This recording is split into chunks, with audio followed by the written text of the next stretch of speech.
treat people fairly. Right? Remember, all the people you're dealing with today are people that may offer you work in the future. And that's only if you want to be cynical. Right? Treat people fairly, because if you make this room better, you make this school better, you make this town better, and ultimately you make the world better.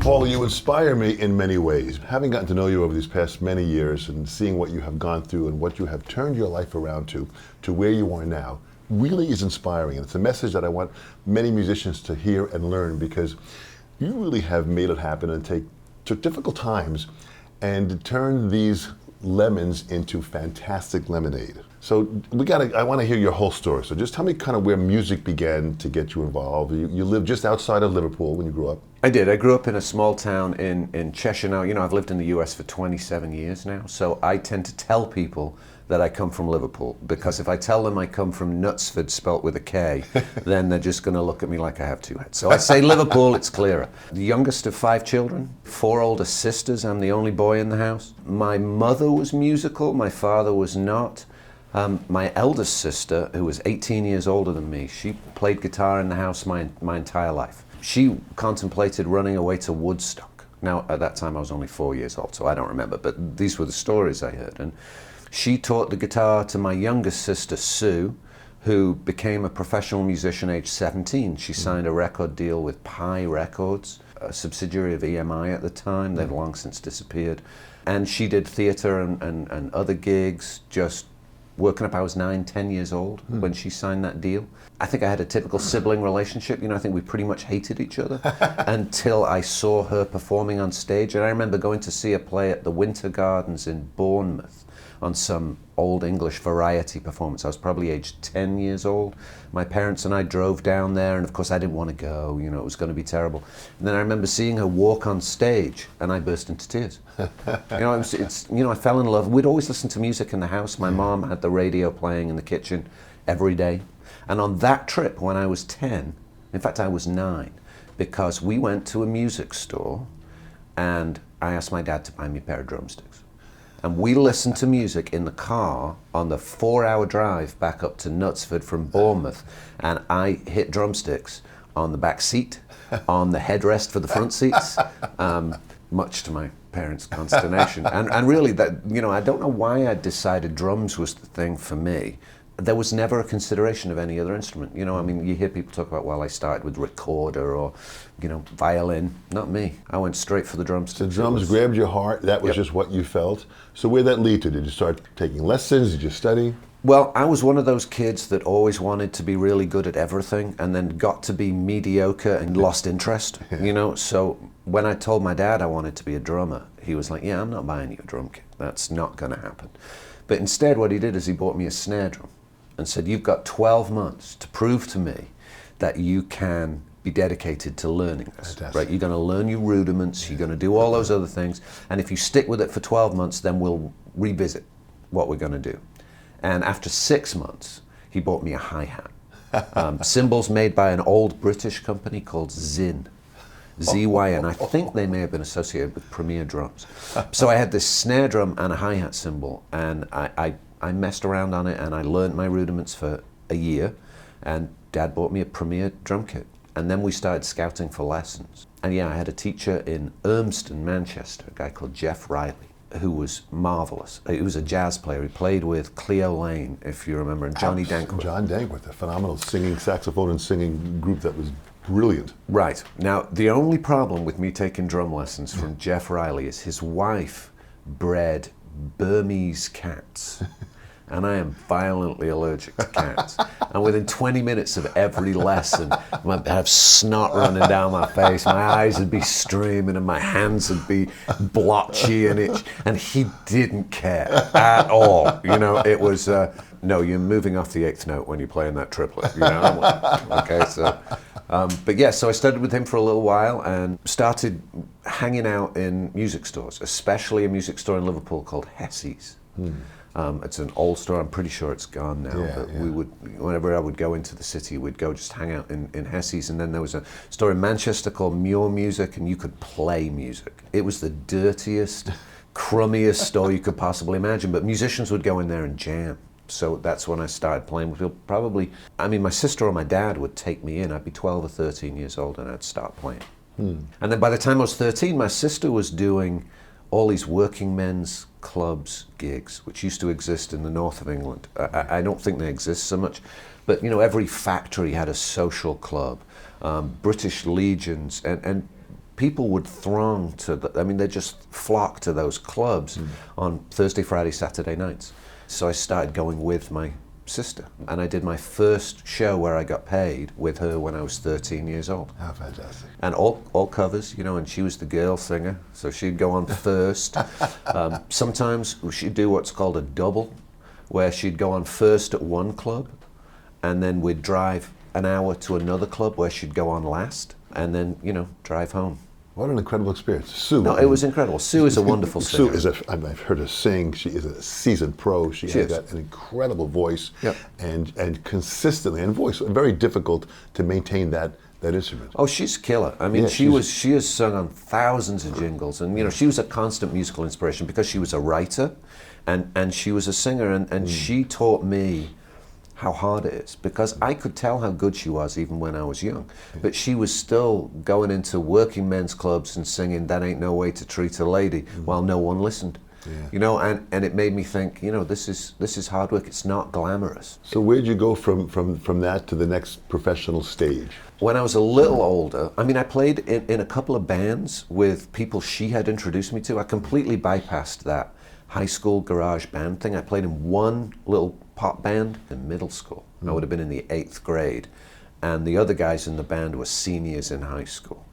And we played in a band very, very wittingly called Various Artists, because I thought that would look cool, So, and my sister Anne, my elder sister Anne, took these fabric paints and wrote various artists on my bass drum skin, I thought, which was just really cool. I wish I had pictures back then. And so we played some, youth clubs, places like that. Yeah. But I kind of didn't do much with that because I went to work with musicians that my sister had introduced me to, and I started auditioning for bands when I was 16. So there was a magazine called The NME, the New Musical Express, and then there was a magazine called Sounds, and they would list all the auditions. So I remember auditioning for a rock band, still playing with my sister, still doing all that stuff. I auditioned for a rock band called Tora Tora. Now there's an American Tora Tora, but this was the British Tora Tora. I'm sure we came first. And the drummer I replaced, he became my best friend for a number of years at the time, was a guy called Simon Wright. And Simon had left Tora Tora in North Manchester, managed by his dad, Albert, who was awesome. He had moved to London and joined a band called Titan, Tytan, and then he left them very shortly after because he auditioned for AC/DC and got that gig. Simon's fantastic. So, out of the blue, all of a sudden Tora got a little boost because, we were being written about in the press as Simon Wright's old band. So we did opening act stuff and, gigged around Manchester. And you're how old about this time? 17 when I joined them. So now you're starting to do work, you're starting to get the experience of touring. And Yep, we're starting to get paid. Still not like in some fancy bus though. We would rent a Luton van, which I don't know if you know what a Luton van is, I don't even know if that's what they call it here.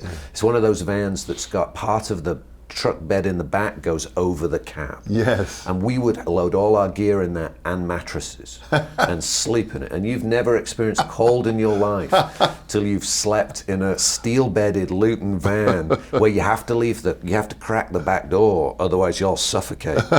In November in the UK, and and then have those traditional arguments with the singer who says, "Well, can I have everybody's sleeping bag?" Well, no. Well, but I have to keep my throat warm, otherwise I won't be able to sing. No, that was everyone's experience. So you paid your dues. Oh yeah, I had a really good work ethic. I'd learned that from my sister and from my dad. So I also did dep work in deputizing for drummers in those working men's clubs, playing for whichever act came around, and I even had a residency for a little while in a club near Wigan, a place called Appley Bridge. It was the Appley Bridge British Legion. Yeah. And we'd have a girl singer and there might be a comedian. Sometimes there were strippers and you'd just have to play all the back for this. And it's funny, I was talking to Chris Jago yesterday, and I was telling him, he's just been playing Sweet Caroline with Neil. Guarantee I played that song more times than he has, because in Wigan in the 1980s and late 70s, if the artist didn't play Sweet Caroline, then the concert secretary would get up at the end and they'd play it too, So I played that song a lot. Who were you listening to as far as drummers or bands at that time? It's just to evolve your skills of what you were doing. I learned to play practicing at home after I got my first drum kit. I used to play along with records. Now, my teacher used to tell me do this, and I'd practice my hand movements and my rudiments for 10 minutes, and then I'd put on the headphones and I'd play to records. Yeah. And there's a live album by Genesis called Seconds Out. And I would come home from school and I would put on the headphones and I would drum to the, of course, in those days, I'd have to get up and turn the record over and put the needle back on. But I would do that for the whole record until I learned all those drum fills and some of those songs are very complicated, and that was my thing. And then I loved Yes, and I also loved old American soul music. So Curtis Mayfield was my go-to, make me feel good guy, and Stevie Wonder. I got into jazz. It was hard to get into jazz when I was young in the UK. Because, I lived in this small Cheshire town. There was no jazz artists coming through for me to go see. Right. But the BBC Two, one of only 4 channels, had Oscar Peterson did a show every Friday night. Yeah. And there was a time, and I would watch it every night with my dad, who was bored out of his mind by it, but my parents were incredibly supportive. Yeah. So he would watch it with me. It was Martin Drew, Niels Henning, Ørsted Pedersen on bass, and Oscar Peterson. And it was a live audience, and they'd talk and they'd play, and it just blew me away. It was a style of playing that seemed so far out of reach to me.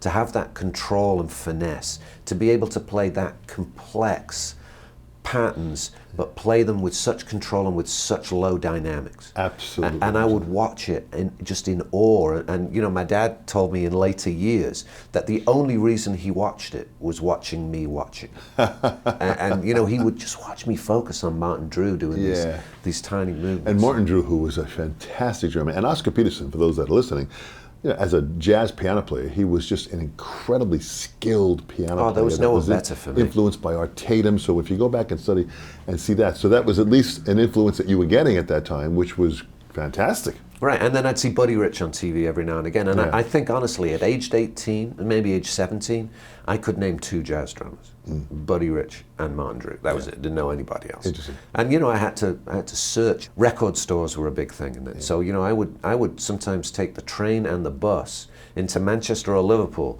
just to spend a day going through records in Virgin Records or HMV, and and then I'd pour through the jazz section and I'd find these Duke Ellington albums, and I'd only have enough money maybe to buy 1 record. So once every week I'd go out and I'd buy an album, and I remember coming home with Elvis Costello 1 week, Duke Ellington the next, Charlie Mingus the week after. Wide variety of music. That's great that at that young age you were getting that. And singer-songwriters. I adored singer-songwriters because of my sister. So I'd listen constantly to Joni Mitchell and to James Taylor. Just grew up listening to James Taylor. Yeah. She liked some, I didn't. My sister is still a huge Cat Stevens fan. Not me so much. Don't really want to listen to that. But that's great that she influenced you to get involved with music, but you had different wide variety of likes and dislikes. So what happened with the band now after that? You're going on the road, you're touring? Touring with Tora.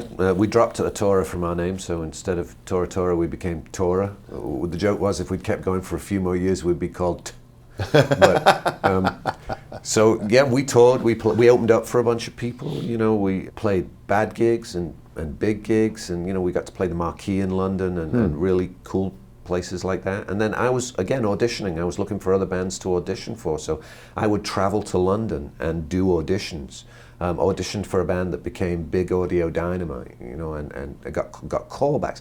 I got callbacks for nearly every audition I did, and I never got a single job. isn't that just perfect, right? So I've got enough hope to have to spend more money to get the train and go back down to London for a second audition, and then never hear from them again. So, and ironically, I've seen some of those people I auditioned for later in my life being involved in the industry, and I've said, "Do you remember that I auditioned?" And they're like, "No, I don't remember." But and then it was from there into other bands, and then I joined cabaret bands for a little while, who would go out playing covers of Duran Duran songs. Yeah. Having to wear ridiculous clothes, but the money was great, so we'd get paid, significant money for me at the time. So you're making money as a professional doing what you're doing.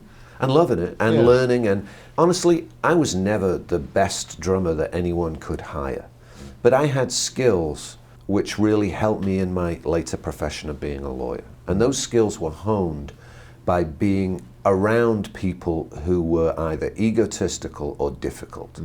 And I used to get hired more often than not. I mean, I could play the material, but there would be somebody better. I would get hired because I could keep everybody up, right? I could keep everybody positive. And if there was an argument or a disagreement, I could diffuse it with humor, or I'd make people laugh at each other at the ridiculousness of their positions. So I would get offered work that was with people who were difficult, just because I could keep everybody in line. Well, that's a powerful skill to have at that young an age, and then of course to carry that on to what you have. Well, and I got to say, as you get older and you do your self-psychoanalysis, I had the greatest parents in the world, but my parents had challenges. My mother had some problems with alcohol when I was growing up, and I think by the age of 6 or 7 years old, I thought my job was to look after my mother. And I think that changed my way of looking at things. So I grew up very aware of how to read a room, very aware of how to read a situation, and very proactive about what to do about it. My mother was the most loving, caring, supportive person you could possibly imagine. Now, when I dropped out of high school to go on the road, I was the last hope for my family to go to college. No one had been to college, not my parents, none of my sisters. I was the last hope. And then when I dropped out to go on the road, it was, oh my God, this is the worst thing ever. So when I went back to college and actually applied to university at 22, she was pretty happy. She was pretty happy, especially when I got in. So the band that you're playing with at that was recording. We were recording. We had a deal. We had signed management contracts. We'd signed record deal. I got to tell you, and I didn't read a single word of anything I signed. Not a single word. So these contracts are coming in front of you. You're just in the light of the dream. And you're signing. Just signed anything that came in front of me. Didn't even think about it. I didn't really care. Honestly, I really didn't care. I don't think it crossed my mind that there were people who would manipulate us for their own financial benefit. I just figured everybody, if we made money, they made money, so it would be in their interest for us to make money, right? That was the way I was thinking about it, if I was even thinking that deeply, frankly. But no, I just signed it. And I can remember having a conversation with our bass player who was saying, well, don't you think we should take this to an expert? And I'm going, what is wrong with you? What are they going to say? Don't sign it? I'm signing it, So we signed it and we moved on. And then I spent a lot of money. Back in those days, banks would give loans to people, and it was odd, without collateral. They would give you, it wasn't necessarily a loan, but overdrafts on your checking account would just come. They'd just give you, yeah, sure, you need an overdraft. Let us know how much you need, So I think I went significantly into debt with talking to the bank manager, because in those days that's what you did, and he was familiar with the band. So we would do this stuff, we'd talk about it, and then after about 12 months, when the checks came in, mine was for very little money, and probably less than a tenth of what I was expecting. So that's when we looked at the deal we'd signed with our manager, and discovered that the deal we had allowed him to take 17.5% directly when the money came in from the label or the publisher or anything else. He would take 17.5%. Then before he would pay each of the 6 members of the band, he'd take 17.5%. Oh my Lord. We just didn't make much money, and we were stuck in that deal. We actually folded the band just to get out of that deal. So it was painful. And at that stage, I still kept on playing. But I was very disillusioned. I played much more with my sister at that stage. Yeah. I'd done some recording in some studios in Manchester, and I'd got to know people.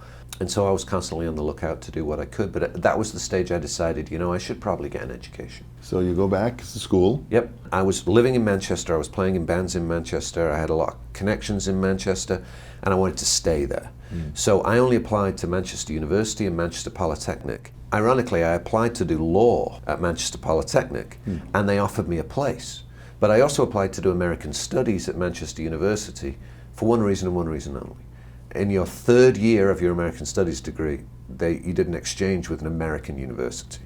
And I thought, that sounds really good. So being very immature, right? Even though I'm 22, I get offered positions on both courses and opt for American Studies because I'm going to go live in America for you. So I did that, and I still played all through. I did some work for an animation company in Manchester, then went to North Carolina. I didn't play any drums that whole year, but I did take lessons with the jazz drum professor at UNC, and I got an A, and I was pretty happy about it.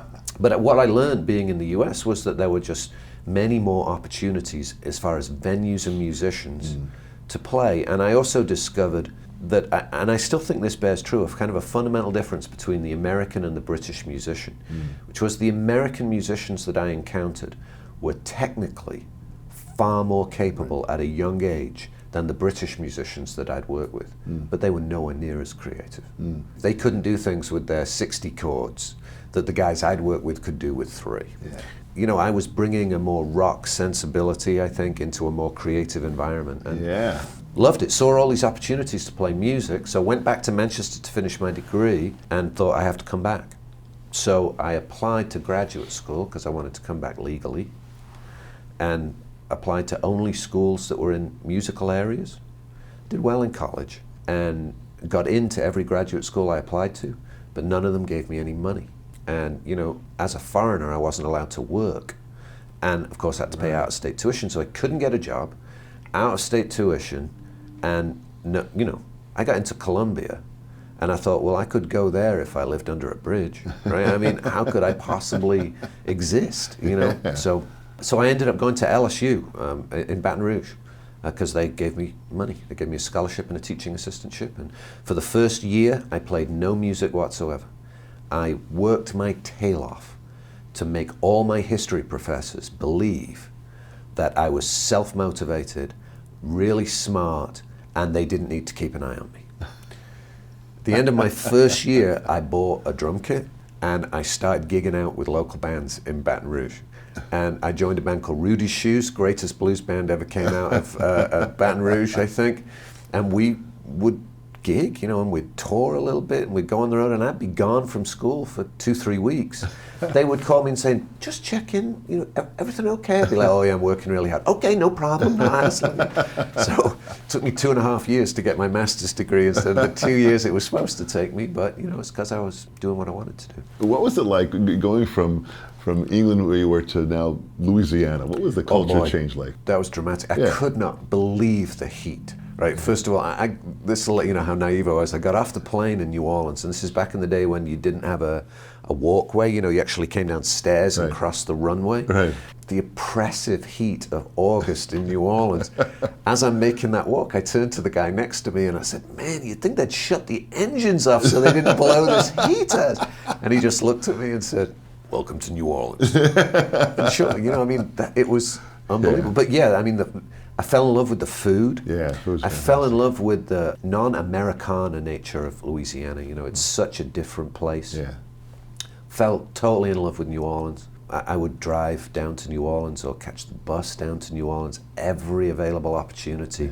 Go see all these incredible musicians, all these incredible bands playing for no money, and gradually got to know many of them. And we'd have these conversations where they'd say, well, yeah, we know if we moved to Indianapolis or if we moved to Cleveland, we know we'd be the best band in town and we'd kill it, but we don't really want to move from New Orleans. So we'll just stay playing for $15 a night each, in these bars, one of 300 great bands. But, Yeah, so, but it was a culture shock, there's no doubt But about all it. great music, so you're hearing this great music, now you're doing your studies in school, so how long was it before you started to get your degree and get focused more on law? Well, I got my master's degree in 1992. By that time, I was dating the girl who would become my wife, the wonderful Catherine. So we got married in 1994, and I decided by that stage I would rather cut myself with scissors than be a history teacher. Not that there's anything wrong with that, but I did a master's degree in American history focusing in race relations, and just the lack of intellectual curiosity amongst the kids I was trying to teach was enough to make me say, I don't want to do this. You know, it would be painful. So I got married, and then we started thinking about what I should do and what would be a good thing for me to do, and I wanted to go back and play more music, but you know, some months I'd make $5,000. Some months I'd make $25, and my wife was not really up for that at the time. So, and I was older, you know, by that time, you know, I'm already 30-something years old. It's not really going to be the right time for me to, you know, stride out. So we got married in 1994. I worked for a year doing everything you can imagine, touring with bands. My favorite was I worked as a PA, an assistant in movies that were being made in New Orleans, bunch of commercials, and I did an episode of Rescue 911, if you remember that old show where they would recreate disasters. So, you know, I was doing anything I could do, and I got my wife hired because she needed money too, so she used to do craft services for these people, you know, so she'd make Rice Krispie treats at night and they'd all love her. So we did that. And then at the time she was thinking of going to law school. So we drove to Houston to go to some fair for law schools. And she decided within 15 minutes, I don't want to do this. I, however, got talking to a guy who was the regent at the University of Iowa. And I got talking to him, and he said, you've got a master's degree? You've published historical essays in the field of race relations? And I'm like, yeah. He's like, why don't you come to law school? So I thought, that might be fun. You know, and I thought, you know, I could help musicians. So we were in the car driving back, and I'm saying, and she's going, God, I would never go to law school. What a nightmare. And I'm saying, I'm thinking I might go, really. You know, I really like that guy from Iowa. And she's going, well, okay, you know, if you want to go, that'd be fine. So I only applied to the University of Iowa. And my wife's going, why don't you apply to LSU? And, you know, we could stay here. And I'm like, yeah, I fancy that place. And it was the 19th ranked law school in the United States. It was cheap. I do believe the price of school is inversely proportional to the desire to live there. And with all due respect to Iowa, which was a place I loved, I don't think people are saying, you know where I want to live? Iowa, you know. So Iowa City was this beautiful oasis little town. Yeah, I nice. loved living there. I loved the people. I didn't like the weather. We had temperatures of 70 below zero. Well, yeah, so now you're getting into, like, from Louisiana, now you're getting into some massive snow and cold. Yeah. Another great adaptation. And my wife's a Cajun, you know, she's Cajun down to the south, core. yeah. I can actually remember her crying. It's sitting in our living room crying because it was so cold. She kept threatening to meet me from graduation, driving the U-Haul, you know, so we could get out. So now my goal was I was just going to study, right? I wasn't going to play music in law school. I was just going to study, and I was going to kill it in law school. And at orientation, met this super inspirational guy who's become one of my best friends. We don't talk that often, but when we do, it's like we, you know, talked yesterday. Yeah. And he was a law student just like me. He had been really badly burned in a fire. In fact, he nearly died. He had third-degree burns over 60% of his body. But prior to that, he had been an up-and-coming musician referred to as the new Billy Joel. He sang, he played piano, he wrote songs, he'd recorded albums. He's now been inducted into the Iowa Music Hall of Fame. But he was in law school, and he said, well, you know, I'm doing some gigs. You want to come play? And so we formed a little band, the four of us, and we became the house band in a bar called The Mill. And we gigged all the time. We gigged the law school events, all covers, but it was just fun. I loved it, you know. So now you're working, playing drums. Yep, getting paid. But you're getting paid. But you're focusing really on law now. This becomes a bigger part of your life. Yeah, because law school's pretty hard, you know, and I did not have the confidence really that I was going to succeed in my first year in law school. Right. People seemed to answer a lot of questions and seemed much smarter than me. So I actually went to see a law professor and said, look, I'm worried. I'm worried I'm not going to make it here. And all these kids, they give these answers in class, and none of those answers are anything I would have thought of. Yeah. And he nodded his head and he goes, those answers they give? I'm like, yeah. He goes, they're nearly always wrong. But in law school, we don't tell you they're wrong. You need to work that out for yourself. He said, and let me give you one more piece of advice. Do you know what they call the person that graduates bottom of the law school class? And I'm thinking, what, idiot, what? No, I'm like, what? He goes, they call them counselor. So go away and deal. Yeah. So I did, and I felt better. And, in the end, I did very well in law school. I graduated with high distinction, and, I won a human rights award for the work I did in promoting diversity in law school, and I loved it. But I was in debt, so I could not immediately go into focusing on the musical side of things. So I did very well in law school, and I got hired by the world's largest product liability litigation law firm based in Kansas City. So 600 lawyers.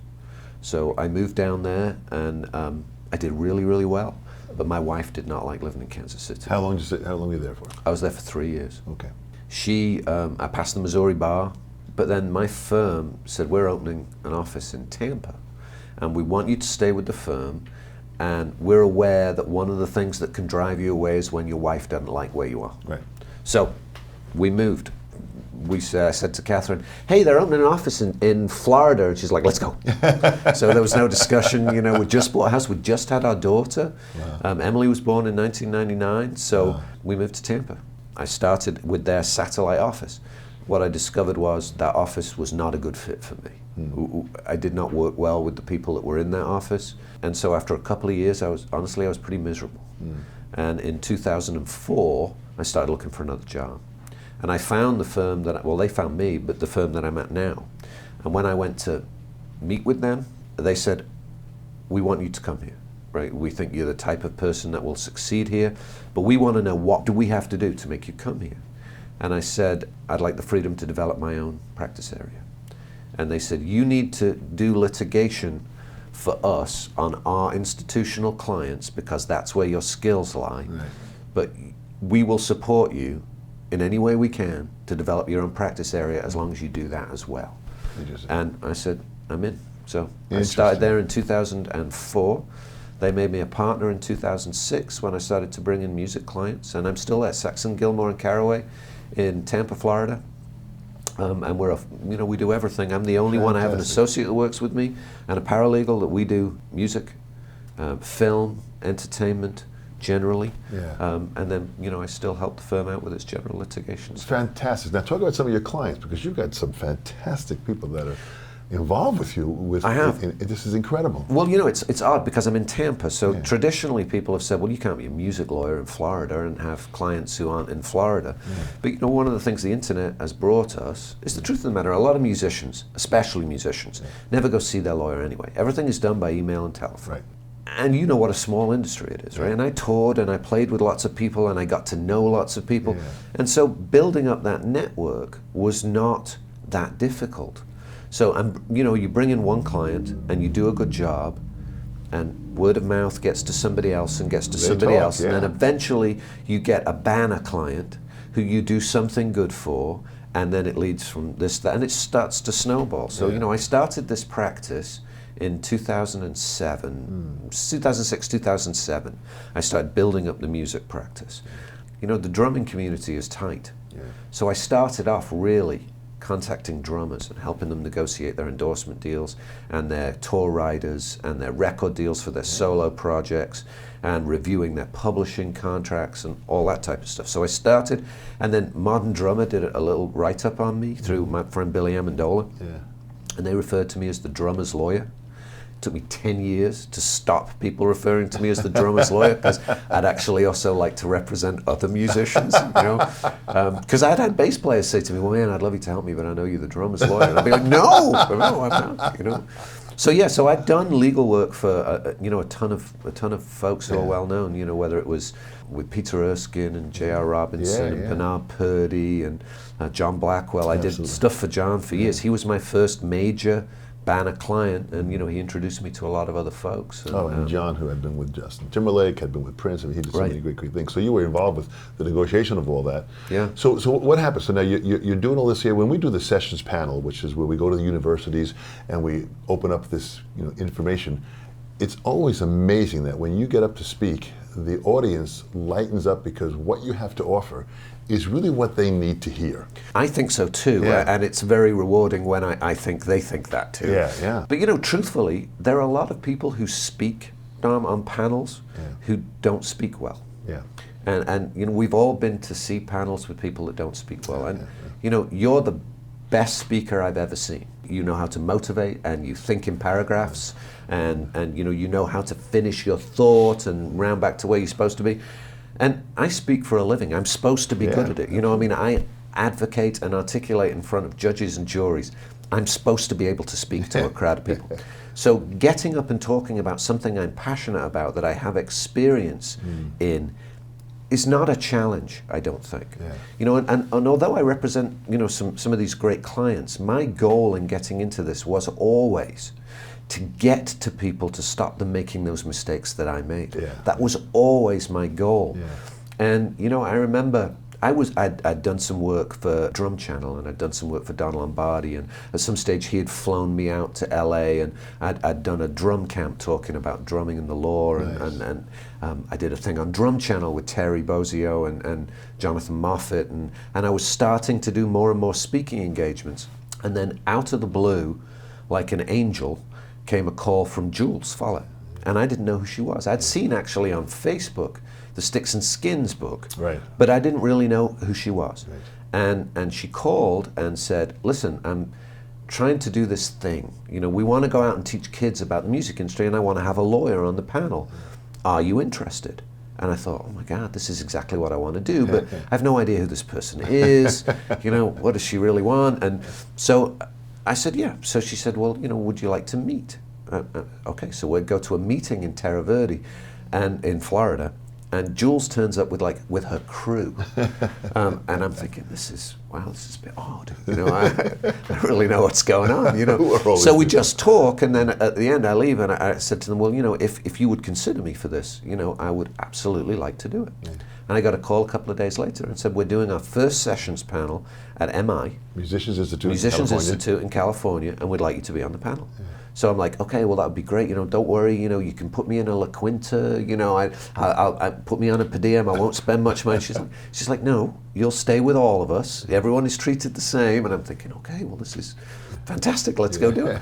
So we did that panel with Russ Miller, who later has become, not only a dear friend but a valued client. I do a lot of work for Russ.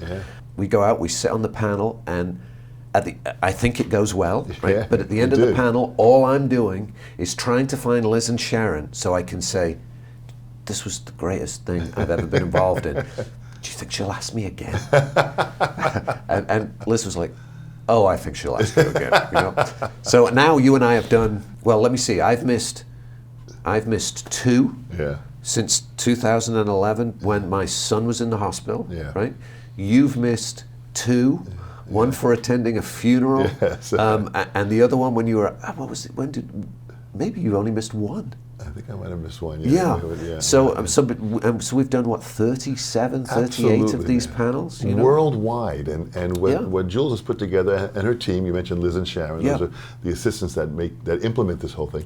It's amazing. But when we get up there in these panels and we meet hundreds of students at these universities worldwide, France, Germany, the UK. It's in Italy. It's amazing to see what we have reached and are continuing to reach with this. Listen, it's been the greatest forum for me to do what I want to do. I cannot thank Jules enough for putting this together, for realizing the need. And because she's not a musician, but she saw the need for this to take place, and she put the apparatus in place too. And she had this incredible vision, but you played an amazingly important part of it, because the legal part of what we're discussing at these events are so important, and the naivety of these students when they think about recording contracts, all of this information and how to use social media, that brings a big aspect of help to these students that a lot of them are not getting at school. No, they're not. And you know, it's not necessarily the fault of the school we're going to, but you know, you want to become great on your instrument and you think the rest will take care of itself. Right. And you know, you can literally end up the greatest player in your town who only plays in their bedroom. Yeah. You know, if you don't know how to do it, how to meet with people, how to network, how to market, how to know what your legal rights, options, and remedies are when people come to you, you know, you're just not in a position to take advantage of the music industry, and it will pass you by. Absolutely. You know, I asked at the end of the panel session to go around to the panel and ask them what motivates them, what drives them to push. You push yourself extremely hard. You've got an immense amount of clients. You are intense at what you're doing, both litigating and working in entertainment music. This is a lot that you're doing. And I asked what motivates you. So I'll ask you that again. What motivates you? Well, you know, I really have a fundamental belief that everybody has the right to be treated fairly. And people are not treated fairly because, you know, in every situation, and I mean every situation, whether you're talking about a personal relationship with somebody has leverage over the other person, and leverage allows you to manipulate somebody. And so my goal is to try and reset that balance, to provide more leverage to my clients and to ensure that they're treated fairly. Now, sometimes my clients will sign an unfair deal. Yeah. They will, because I've got to look them in the eye and tell them, this is not a good deal. It's not terrible. We've made it better with negotiation, but it's still not a good deal. So I got to ask you, what else do you have on your agenda? Are you prepared to walk away from this deal? And sometimes they'll say, I got nothing else going for me. Right. I got to sign the deal. Say, okay, well, let's renegotiate some elements to let you get out of it after a year. Right. And you know, the way we normally do that, because this will never come in the contract you first receive, right? You have to put benchmarks. I have the right after a year to get out of this deal if you haven't achieved this for me. And it's hard for that manager, agent, record company to turn that down, because the reason they're getting you to sign the contract in the first place is they're telling you all the great things they're going to do for you. So all you're saying was, okay, that's brilliant, I'll trust you, but if you haven't done it, you have to give me an out. So we negotiate that in nearly every deal, and it's part of making sure everyone's treated fairly. And you do that, by treating everybody fairly, you give them hope. And that really is what is an important aspect in the music industry. For these aspiring young musicians and talented people who want that hope to know that they can succeed, and having you on the sideline to support them is really very powerful. Well, and you too. You know, you're the most motivating guy I know. You've motivated me personally, professionally, you know, over the years that we've known each other. And, you know, we go out and do this, and I think we're successful at what we do because we believe it and because we live it. And I think people can see that we mean what we say and we act on what we say. Powerful. What would you say in closing to this, for the students to take a view of this here, people watching this here, to listen and take in from all the experience that you've been through? What would you give them? I would say treat people fairly. Right? Remember, all the people you're dealing with today are people that may offer you work in the future, and that's only if you want to be cynical. Right? Treat people fairly, because if you make this room better, you make this school better, you make this town better, and ultimately you make the world better. And ultimately that's really what we want. Right? We want to live in a world where everyone gets what they deserve and is treated fairly. So study hard, learn your craft, be the best you can be at what you want to do, and then treat everyone around you as you want to be treated. And you'll be successful. People will hire you because they'll want to be around you, and you'll make the world a better place. Very powerful. Paul, every client that you have that I've spoken to is just so confident and inspired and feel so much better about who they are because of the support that you give them. And all the students that I've witnessed when they go up to you and ask you questions afterwards, which you always open yourself up to. You give your information out, contact me, I'll help you out, which is an incredible offering of a lawyer to do that with the intensity of your time that's so valuable. Every one of them that I hear afterwards that have contacted you and called you for a bit of advice is inspired and motivated, and you have given them hope. That's why I said in the beginning, you inspire me. Thank you so much, Paul, on behalf of the sessions. You've done great. Thank you, man. Thank you. I love you. Thanks.